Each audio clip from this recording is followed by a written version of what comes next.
Everybody, my name is Nathan. I'm here today with the last round robin recap. Joining me is co-commentator George Encinosa Welcome back, ladies and gentlemen. and guest host Matthew Underwood. Greetings. I had an orgasm in a car today. Let's take a look at the scheduled lineup for this week. It was a very disappointing week. It was our last week, and I am incredibly sad about it. First up, we had the Squash Lizard versus Nocturnal Giant Slayer 0-0. George, how did that match go? It didn't. Elaborate.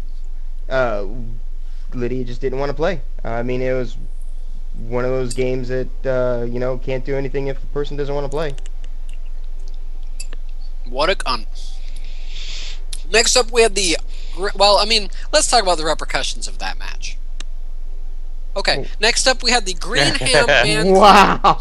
against the Red there Cross. were some kind of repercussions because it actually could have gotten me not being last place. And I could have been second to last place. And to most people, that doesn't mean anything. But to me, it means that I at least gotten better from last season. And by not being able to play that last round, by not getting at least that, I will not know if I am not the worst player here. And each team missed out on at least 5 SPP, and the 2 lowest ranking teams kind of need it. That's almost a full level up for a player. Yeah, that could have been Croxagore leveling up. I mean, those are fine points. Next up, we had the Greenham Man Clan versus Red Cross Disaster Relief. Jim's Orcs versus Ryan's Chaos. 1-0 against Ryan. That's Jim, the newcomer, never played Blood Bowl in his life before this season. Ends up beating our Season 1 and Season 3 champion, Ryan Muncie. What do you guys think about that? From what I heard, Ryan rolled really, really bad. I guess Nuffle just had to balance out his crazy Hail Mary from Gavin in his game into him rolling multiple ones, even with re-rolls and dodge and all this nonsense. I'm glad Jimmy won. I just wish Ryan could not be in the top 4. That's a purely selfish wish. Now, why wouldn't you want him to win the top 4 at least? I don't want to play against him again. Alright, well, moving on then. Next up, the Empire Meth Rats versus the Jurassic Park Ruffians. This was an exciting, intense, spectacular game. I'm going to let Matthew talk about how this game went. It was great. It was incredible, right? I mean, there were some highlights, I'm sure. Why don't you highlight that match for us, Matthew? Tell us about some of the great things. So, I mean... refresh our memories, if you will. The greatest one has to be when a Saurus or a skink knocked over one of your gutter runners, right? He drops the ball scatters into the square a Saurus is on, and the Saurus rolls a 6 to pick it up, and then he scored a touchdown.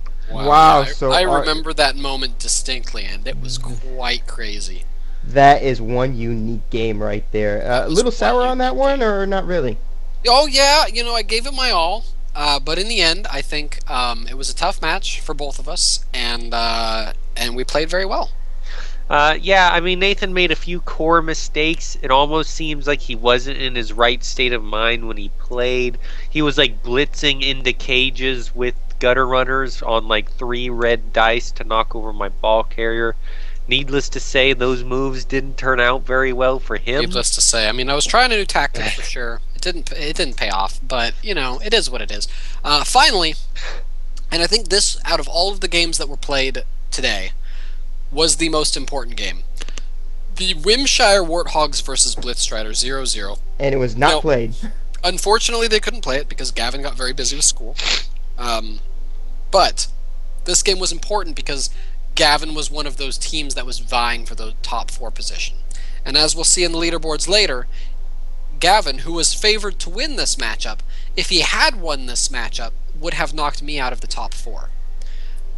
Which is huge. So this match not being played was a huge thing. He was definitely favored to win, and if he had, the top 4 would look different than what it looks like now. That really coming down to the wire. This is the second time a not played game actually mattered. Exactly. So this is kind of one of these things of, do play these games. All these games matter, and real life does happen. It's true. It does, but at the same time, it's an hour. It's just an hour out of your day. Yeah, but also, Robert works and Gavin was busy, and they're 12 hours apart or something, or 10 hours. I mean, Gavin is in Belgium, so That does make it a little harder, yes. Makes it a little more difficult. Regardless, it was an important match. Because of this, I'm in the top 4 and Gavin is not. Very easily could have been the other way around. Let's take a look at the leaderboard. Final standings for the Oregon Blood Bowl Season 4 Round Robin. In first place, with 6 wins, 1 loss, the Jurassic Park Ruffian Lizardman team led by Matthew Underwood. Feels pretty good. I'm rooting for you, buddy. I really want them Lizardmen to win. In second place, newcomer Greenham Man Clan with 3 wins, 3 draws, 1 loss, Jimmy Myers with his Orc team. In third place, Red Cross Disaster Relief, 2 wins, 4 draws, 1 loss, crazy lineup. That was Season 1 and Season 3 victor Ryan Muncie. And in fourth place, with 2 wins, 3 draws, 2 losses, Empire Methrats, myself, Season 2 champion. Very easily could have been 5th place, Wimshire Warthogs. Gavin Burgess is the coach of that team with 2 wins, 3 draws, 2 losses. If you'll notice, we have identical frickin' score lineups there. Followed by Blitzstrider with 0 wins, 5 draws, 2 losses. That's Robert Hancock's team. Really did not do as well this season as he normally does. Next up, the Nocturnal Giant Slayers with 1 win, 2 draws, 4 losses, not taking last place for a record season with 1 win. And in last place, Squashed Lizard, 0 wins, 4 draws, 3 losses, not too bad. I disagree with that leaderboard because of that the specific last game. Mm-hmm. If So you had beat Lydia, you would be in 7th place. That's correct, and that is also the other problem too. But so on the side note, notice that we have a lizard sandwich: lizard on top, lizard on bottom, with different meats in the middle. No, I hadn't actually noticed this before, but me and Gavin are technically tied for 4th place. Mm-hmm. So I'm not sure. It just chose you over him. I think it's because my team name starts with an E, or my coach name starts with an A. That has given me a distinct advantage here. I noticed his team value is also higher. I'm going to talk to him and see how he wants to work that out. Let's not hold our breath about who's in that 4th place position. We might do a spar to find out. I think that it should definitely be a tiebreaker on there that you guys should face off and see what happens. We might do a tiebreaker round, yeah. I'd like to see find out who's going to be taking. Okay, but think about this. So your score was actually better than Gavin's before your last match. So that meant that's what tied it up. Your score was already better than his because you didn't have one of the losses. I never missed a match. Yeah. And Gavin did miss a match. Exactly. So that last match was Gavin's chance to then make his score better than yours. Like your score previous to this last match was better. I was 2-3-1 and he was 2-2-2. Mm-hmm. I don't know if I 100% agree with a spar. I feel like what happened, but I mean, if it's the majority, I will communicate with Gavin on that one, and we will come to a compromise. Mm-hmm. But stay tuned. The top 4 as it is now: the Jurassic Park Ruffians, Greenham Man Clan, Red Cross Disaster Relief, Empire Methrats. That could be Empire Methrats or Wimshire Warthogs. I'll communicate with Gavin on that. We'll find a compromise. As league commissioner, I will be fair and just. I do just want to say like one thing about the leaderboard.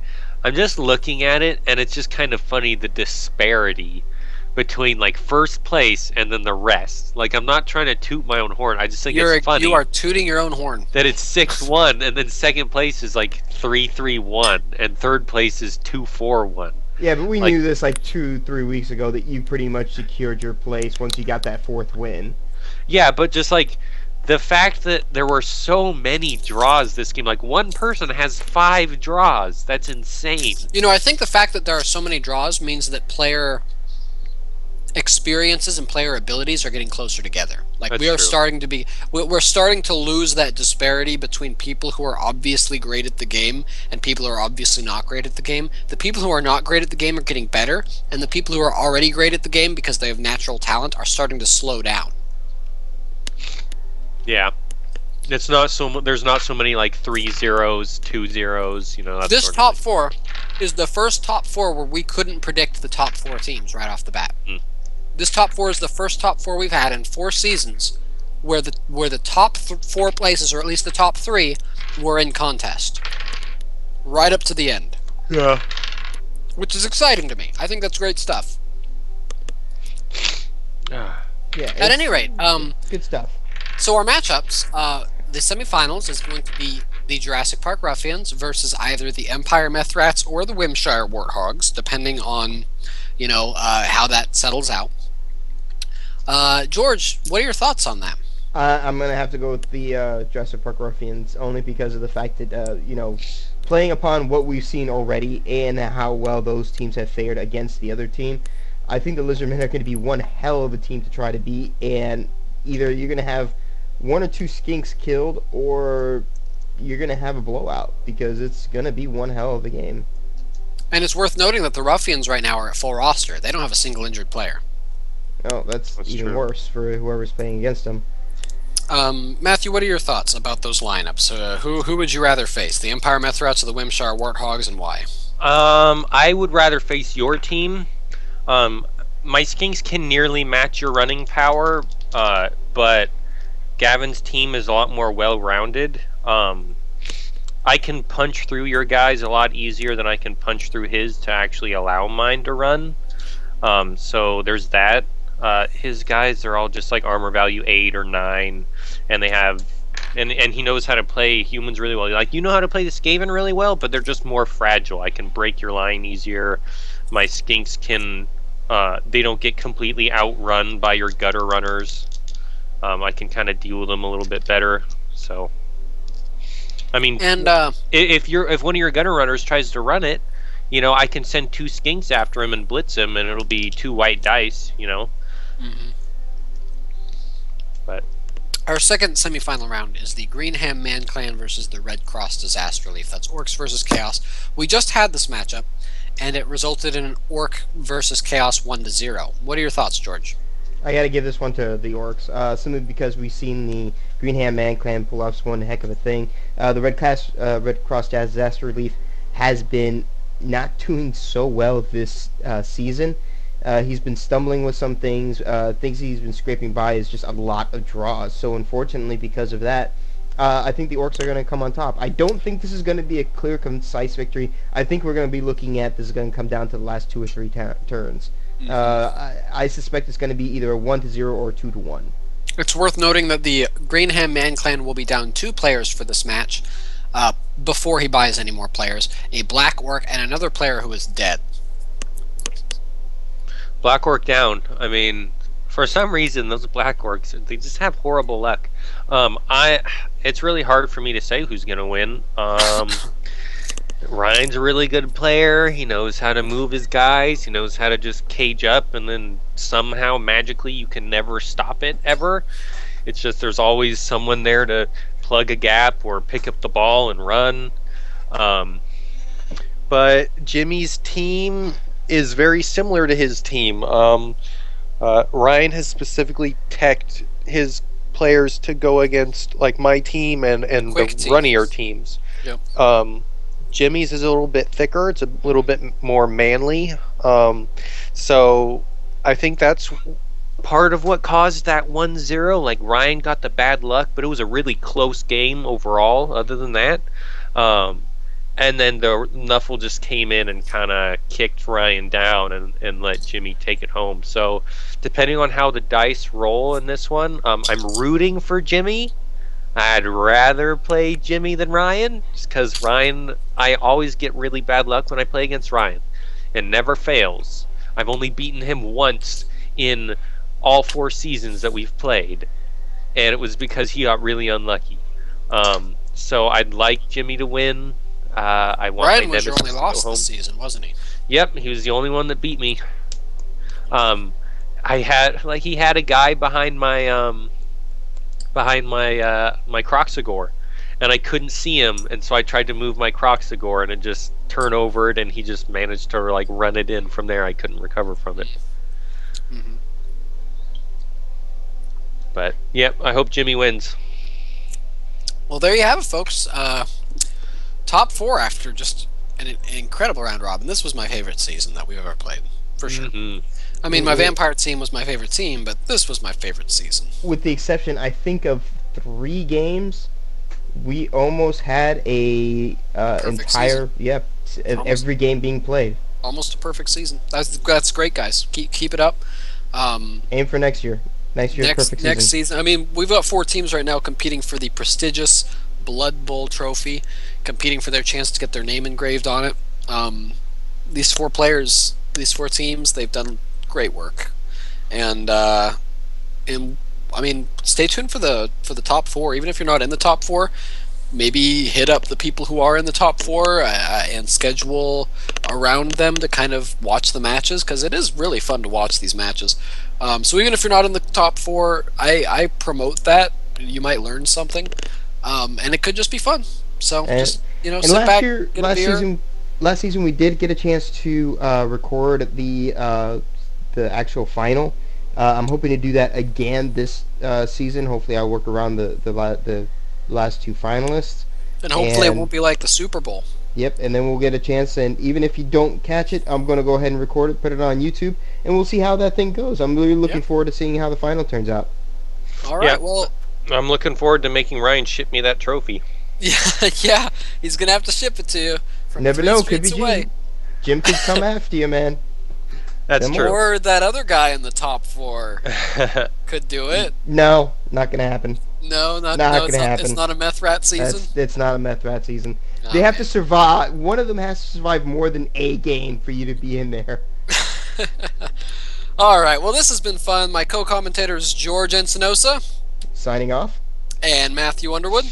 Good luck, guys. And I've been Blowjob Face Man, and I hope you guys have a great season. See you later.